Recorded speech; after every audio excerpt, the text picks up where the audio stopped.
Bismillahirrahmanirrahim. Assalamualaikum warahmatullahi wabarakatuh. Saya sendiri atas nama Mariani dengan NIM E1Q022045. Saya di sini akan menjelaskan tentang salah satu jurnal dari peneliti Suginem dengan judul Penerapan Model Problem Based Learning (PBL) untuk meningkatkan aktivitas dan hasil belajar siswa. Baiklah, langsung saja saya akan menjelaskan untuk bagian abstrak. Di sini, penelitian ini bertujuan untuk mengetahui peningkatan aktivitas dan hasil belajar siswa, serta untuk mengetahui proses pelaksanaan pembelajaran dalam pembelajaran IPS siswa kelas 8E SMP Negeri 20 Tasikmalaya melalui pembelajaran dengan model Problem Based Learning atau PBL. Penelitian ini dilakukan secara tindakan kelas selama 3 bulan dari mulai persiapan rapat sampai dengan pembuatan laporan hasil penelitian, di mana hasil penelitiannya merupakan penelitian tindakan kelas yang terdiri dari 2 siklus dengan subjek penelitian siswa kelas 8C SMP 20 Tasikmalaya tahun pelajaran 2019-2020. Penelitian ini difokuskan pada aktivitas dan hasil belajar siswa. Data diperoleh melalui observasi, tes, dan dokumentasi. Hasil penelitian pada tahap proses pembelajaran yaitu pada siklus 1 keaktifan siswa mencapai 67,66% kategori aktif, sedangkan untuk siklus 2 mengalami peningkatan menjadi aktif berupa 82,81%, kategorinya menjadi sangat aktif, sedangkan untuk nilai rata-rata kelas pada siklus 1 itu 78 dengan ketuntasan belajar 68,75%. Sedangkan untuk pada siklus 2 nilai rata-rata kelas adalah 83,03 dengan ketentuan belajar 93,75%. Sedangkan aktivitas kinerja guru pada siklus 1 mencapai 66,35% dengan kategori cukup baik dan pada siklus 2 mencapai 92,79% dengan kategori sangat baik. Hal ini menunjukkan bahwa aktivitas kinerja guru juga ada peningkatan. Hasil ini dipengaruhi dari hipotesis pertama di mana pembelajaran PBL yang diterapkan di siswa pada siklus pertama pembelajaran PBL belum diterapkan, sedangkan untuk siklus kedua baru pelajaran PBL itu diterapkan. Maka di sini kita bisa lihat di abstraksinya bahwa ada peningkatan setelah diterapkannya pembelajaran berbasis problem based learning.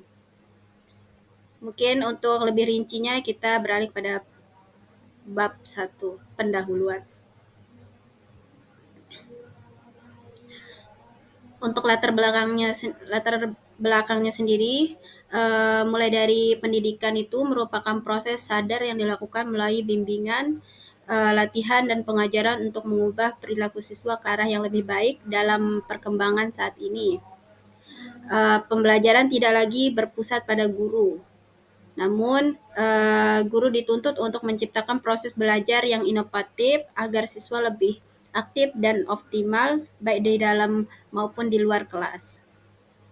Namun kenyataannya masih banyak pembelajaran di kelas yang berpusat pada guru, jadi siswa cenderung pasif, kurang diberi ruang untuk berpikir kritis dan hanya diarahkan untuk menghafal, bukan memahami. Hal ini sangat terlihat pada mata pelajaran IPS, di mana minat dan motivasi belajar siswa menjadi rendah, sehingga berdampak pada hasil belajar yang kurang optimal. Selanjutnya, demi mengatasi permasalahan tersebut, diperlukanlah model pembelajaran yang efektif. Salah satunya pendekatan yang relevan adalah problem-based learning, yaitu pembelajaran berbasis masalah nyata yang mendorong siswa untuk aktif menyelidiki, memecahkan masalah, dan membangun pengetahuan secara mandiri. Guru berperan sebagai fasilitator dalam proses ini. Model PBL memiliki tahapan yang jelas, mulai dari orientasi masalah, pengorganisasian siswa, investigasi, presentasi hasil, hingga evaluasi proses pemecahan masalah tersebut. Penerapan model ini terbukti mampu meningkatkan aktivitas dan hasil belajar siswa.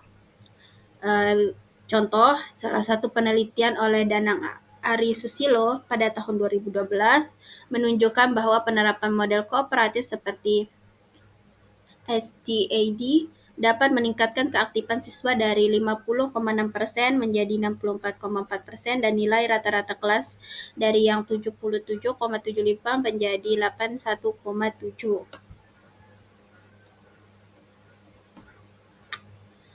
Ya, baik.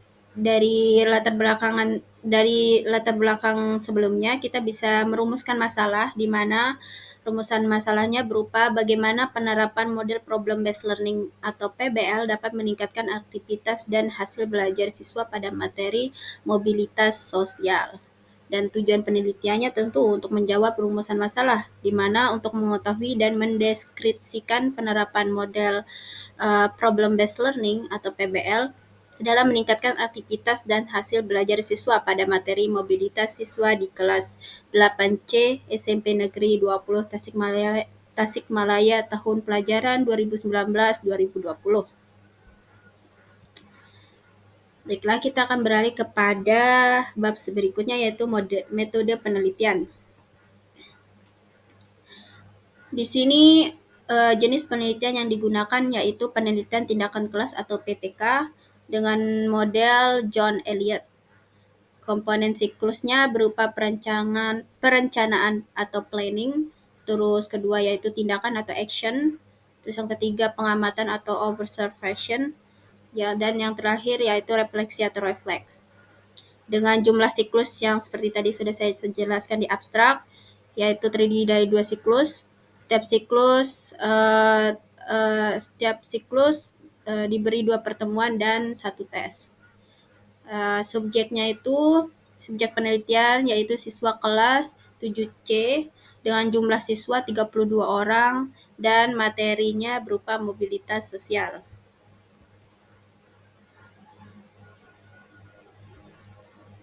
Untuk instrumen penelitiannya seperti biasa observasi berupa interaksi belajar dan perilaku siswa, selanjutnya wawancara yaitu tanggapan siswa terhadap pembelajaran, dan setelah itu tes berupa kemampuan dan hasil belajar siswa. Teknik analisisnya seperti biasa yaitu kualitatif berupa aktivitas, sikap, dan antusiasme siswa dalam belajar. Dan selanjutnya itu kuantitatif berupa reduksi data, penyajian data, dan pengambilan keputusan. Adapun lampiran instrumen penelitiannya bisa dilihat di sini. Untuk aspek penelitiannya di sini kita bisa mencontohkan aspek penelitiannya, yaitu aspek yang pertama mungkin dari partisipasi siswa bertanya dan menjawab, terus aspek kedua atau aspek B berupa kemandirian dalam mengerjakan tugas, aspek C kerjasama dalam kelompok, aspek D konsentrasi dan perhatian, dan aspek E berupa antusiasme dan motivasi belajar. Untuk nilainya rentan dari 1 sampai 4, dengan 4 merupakan menunjukkan bahwa siswa sangat aktif, 3 aktif, 2 cukup aktif, dan 1 kurang aktif. Untuk indikatornya bisa dilihat, untuk indikator pertama itu siswa aktif mengajukan pertanyaan dan menjawab pertanyaan guru dengan antusiasme. Mungkin bisa kita lanjutkan ke bagian hasil dan pembahasan. Di sini hasil penelitiannya tersaji dalam tabel, di mana aspek-aspek tadi dirincikan sesuai dengan presentasi lembar pengamatan keaktifan siswa pada siklus 1. Di mana pada siklus 1 ini siswa belum diterapkan pengajaran berupa problem based learning. Di sini masih pengajaran secara mandiri dari guru. Bisa kita lihat untuk rata-ratanya, untuk nilai rata-rata keaktifan kelasnya itu keseluruhannya yaitu sebesar 67,66%, di mana itu tergolong aktif.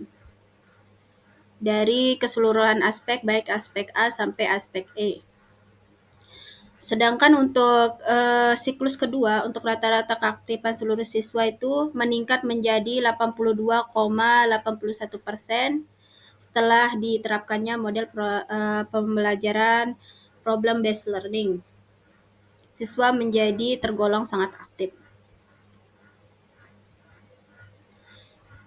Untuk hasil pengamatan kinerja gurunya, untuk uraian jumlah instrumennya 208, skor yang diperoleh 138, dan nilai yang diperoleh sebanyak 66,35%, di mana guru di sini kinerja guru yang kita amati itu cukup baik. Sedangkan untuk siklus yang kedua, di sana meningkat menjadi 92,79%. Peningkatannya cukup signifikan, menjadi sangat baik, di mana guru di sini dikategorikan nyaman menggunakan metode problem based learning. Baiklah. Jadi kesimpulannya untuk penelitian penggunaan problem based learning untuk meningkatkan keaktifan siswa di sini berupa penelitian tindakan kelas dengan judul penerapan problem pembelajaran model problem based learning atau PBL pada materi mobilitas sosial di kelas 8C menunjukkan peningkatan yang signifikan. Keaktifan siswa meningkat seperti yang tadi, yang dari 67,66% yang kategorinya aktif saja menjadi sangat aktif dengan nilai 82,81% di siklus yang kedua. Sedangkan untuk kinerja guru, dia menjadi meningkat dari yang awalnya 66,35% yang kategorinya cukup baik, menjadi sangat baik pada siklus yang kedua dengan rata-rata bernilai 92,79% dengan kategori sangat baik. Dengan demikian, penerapan model PBL ini dinilai berhasil dalam meningkatkan keaktifan belajar siswa, baik belajar siswa, kinerja guru, dan hasil belajar yang sangat signifikan.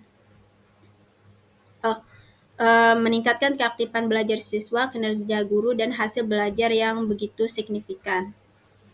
Ya, mungkin itu saja untuk saya. Kurang lebihnya mohon maaf. Wabillahi taufiq wa hidayah. Wassalamualaikum warahmatullahi wabarakatuh.